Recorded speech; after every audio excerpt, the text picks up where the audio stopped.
தெலுங்கு வருட பிறப்பு ரம்ஜான் பண்டிகையை முன்னிட்டு கிருஷ்ணகிரியில் ஆடு விற்பனை களை கட்டியிருக்கிறது. கூடுதல் விவரங்களை செய்தியாளர் பழனிவேலிடம் கேட்கலாம். பழனிவேல், வழக்கமாகவே கிருஷ்ணகிரி சந்தையில் ஆடு விற்பனை அமோகமாக இருக்கும். பண்டிகை நாள் வேறு வந்திருக்கு. எந்த அளவுக்கு எதிர்பார்க்கிறாங்க வியாபாரிகள் விற்பனைக்கு? தெலுங்கு பேசக்கூடிய மக்களுடைய பண்டிகையாக உகாதி பண்ணக்கூடிய தெலுங்கு வருட பிறப்பு. இதற்கு அடுத்த நாளே பாத்தீங்கன்னா ரமலான் பண்டிகை. அடுத்தடுத்து 3 பண்டிகை வரக்கூடிய சூழ்நிலை கிருஷ்ணகிரி அருகே இருக்கக்கூடிய இந்த சுங்காரப்பள்ளி வாரச்சந்தையில ஆடு விற்பனை என்பது அதிகரித்திருக்கு.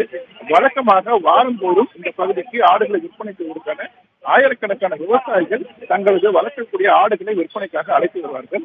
இந்த ஆடுகளை வாங்குவதற்காக கர்நாடகா, ஆந்திரா மற்றும் தமிழகத்துல பல்வேறு மாவட்டங்களிலிருந்து வியாபாரிகள் குவிந்து இந்த ஆடுகளை வாங்கி செல்வார்கள்.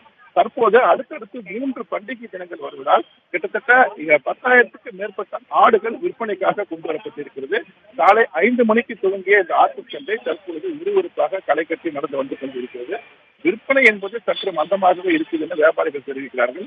ஏனென்றால் அதிக அளவில் ஆடுகள் குவிந்திருப்பதால் வாங்க வரக்கூடிய வியாபாரிகள் சற்று காத்திருந்து வாங்குவதற்காக அந்த சூழ்நிலை ஏற்பட்டிருப்பதாகவும் ஆடு விற்கக்கூடிய விவசாயிகள் தெரிவிக்கிறாங்க. இந்த சூழ்நிலை தான் விற்பனையானது துவங்கி நடைபெற்று வந்து கொண்டிருக்கிறது. கிட்டத்தட்ட 50,000க்கும் மேற்பட்ட மக்கள் இந்த பகுதியில் குவிந்திருக்காங்க. களத்திலிருந்து விவரங்களை வழங்கியமைக்காக நன்றி பழனிவேல்.